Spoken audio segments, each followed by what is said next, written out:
Assalamualaikum warahmatullahi wabarakatuh. Saya mendapat banyak pertanyaan.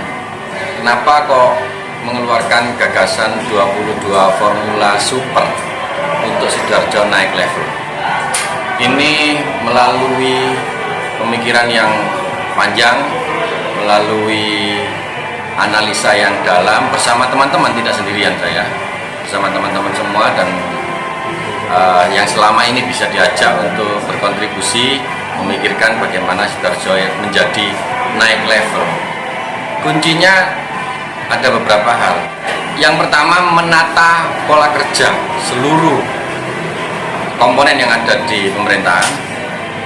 Yang kedua, mengatur, memanage dengan baik kekuatan dan kemampuan yang ada di APBD. Dan yang ketiga, harus punya leadership yang kuat dan kreatif. Contoh sekarang, bagaimana tentang keamanan? Coba bayangin kalau seandainya Sidoarjo ini seluruh titik-titiknya sudah di cover dengan CCTV, sudah dilengkapi dengan CCTV. Maka secara otomatis keamanan akan lebih meningkat, kejahatan pasti akan kurang karena semua orang pasti akan terekam, semua orang pasti akan terpantau, bahkan sampai pada persoalan akhlak, mohon maaf. Yang selanjutnya, bagaimana tentang banjir? Contoh, problem yang utama dari banjir adalah got yang buntu, saluran air yang buntu, sungai yang kurang dalam, dan sambungan-sambungan yang belum sambung, sambungan air, saluran air yang belum sambung. Itu kunci utama, bukan berarti yang lain tidak menjadi penyebab, tetapi kunci utama itu harus diselesaikan dulu. Maka apa salahnya kalau setiap kecamatan dikasih bego besar, bego kecil, bego sedang, yang setiap hari standby siap melaksanakan permintaan-permintaan untuk pelebaran, pendalaman saluran, pembersihan saluran dan sebagainya.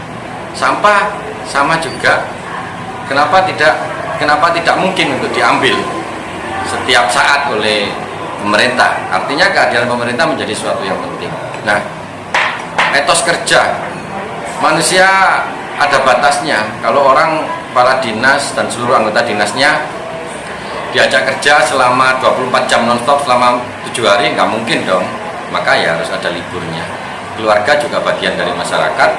Maka seorang kepala dinas, seorang pejabat tetap harus balik ke keluarganya, menjaga kualitas hidupnya, setelah menjaga, kerja lagi, punya etos kerja yang tinggi dan semangat yang sungguh-sungguh. Nah, itulah, maka perlu formula, perlu kecerdikan, perlu kreativitas, inovasi yang bagus, semangat yang kuat. Maka Sidoarjo bukan nggak mungkin, Sidoarjo bisa untuk naik level menjadi yang lebih baik dari sebelum-sebelumnya.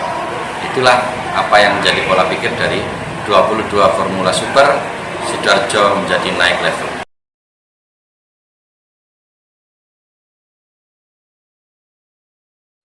Contoh lagi, konsep tentang penataan perempatan. Sudah nggak bisa dihindari bahwa perempatan itu harus lebar, nggak bisa tidak. Maka perlu pembebasan tanah kalau memang dibutuhkan.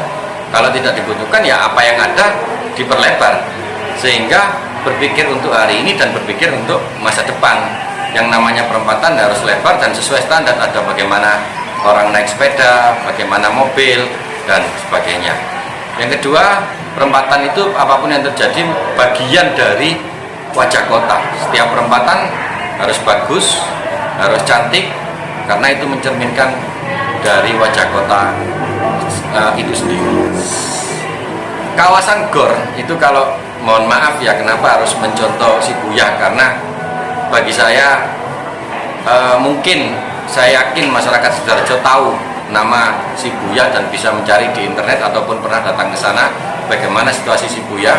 Sebuah perempatan biasa yang sekarang menjadi ikon, menjadi terkenal sedunia, bahwa perempatan tersibuk sedunia hanya karena banyak orang pulang dari kerja, jalan, atau dari mall, jalan, nyebrang, dan sebagainya, tapi tidak ada kemacetan di sana.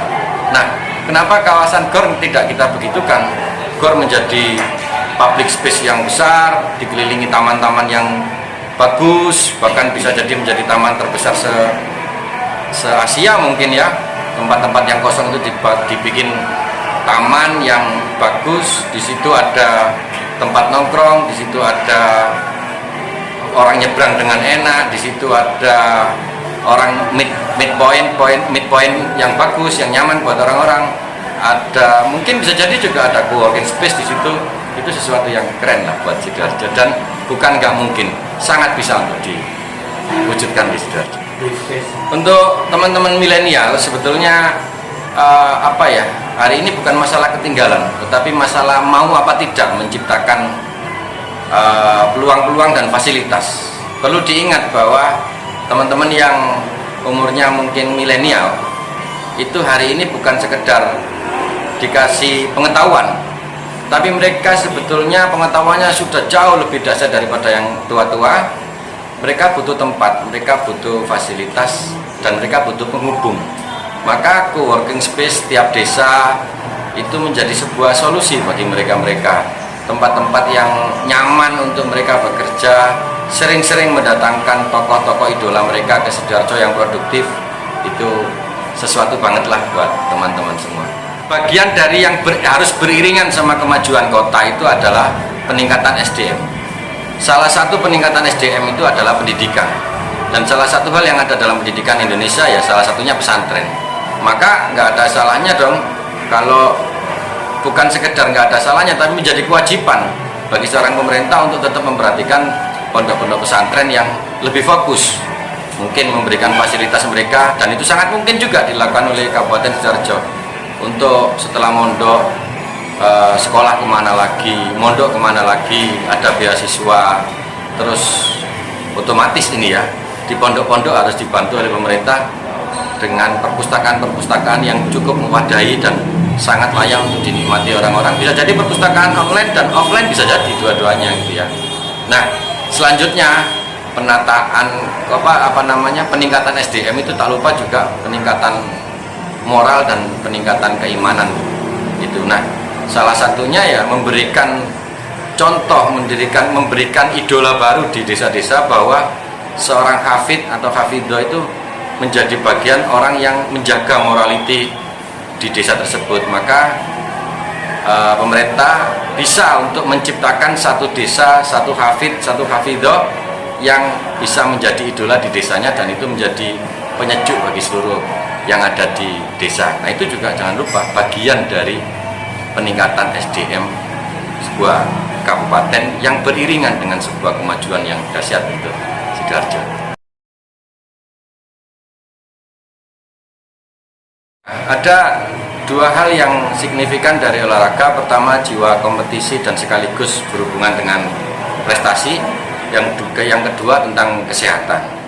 Jiwa kompetisi itu menjadi sesuatu yang positif sekali buat seluruh masyarakat, karena dengan berkompetisi kita akan bisa lebih dewasa dan lebih cepat untuk maju dalam menghadapi segala sesuatu, dan juga menjaga kesehatan yang dalam hal ini tentang olahraga tersebut. Olahraga berbagai hal, tapi ingat bahwa di Sidoarjo banyak desa yang punya lapangan bola atau lapangan yang luas, meskipun bukan lapangan bola, lapangan tanah kosong yang luas, yang itu juga belum tentu dimanfaatkan. Maka sangat rasional dan sangat mungkin, dan sudah kita hitung bahwa seluruh desa yang punya lapangan kayak gitu, itu tanah luas yang kayak gitu, itu dijadikan lapangan bola yang bagus, dijadikan sport center yang bagus, dan sudah ada contohnya.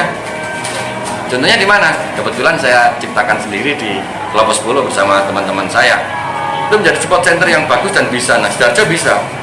Selanjutnya, bagaimana menjadi jogging track, bagaimana menciptakan senam bareng dan sebagainya di desa-desa. Badminton, hampir semua desa punya lapangan badminton, tenis meja jangan lupa, dan olahraga-olahraga yang lain yang harus hidup di seluruh desa yang ada di Kabupaten Sidoarjo ini.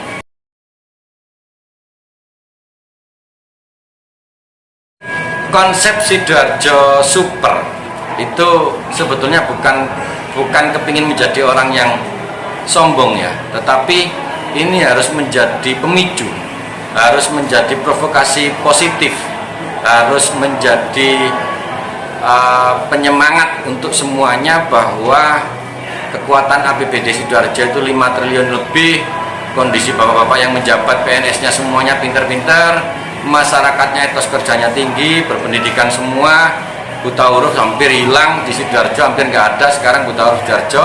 Maka perlu pemikiran yang super dan perlu pergerakan yang super supaya bisa maju sesuai dengan apa yang kita harapkan. Kalau kita berharap maju langsung ya tidak bisa, tetapi tahap demi tahap. Kita sudah punya banyak contoh di kabupaten lain, kita sudah punya contoh banyak di daerah-daerah lain bahwa kita ingin maju kayak apa, ya maju ala Sidoarjo yang bisa dinikmati oleh seluruh masyarakat Sidoarjo. Maka perlu pemikiran yang super dalam hal ini untuk menjadi seorang bupati di Sidoarjo.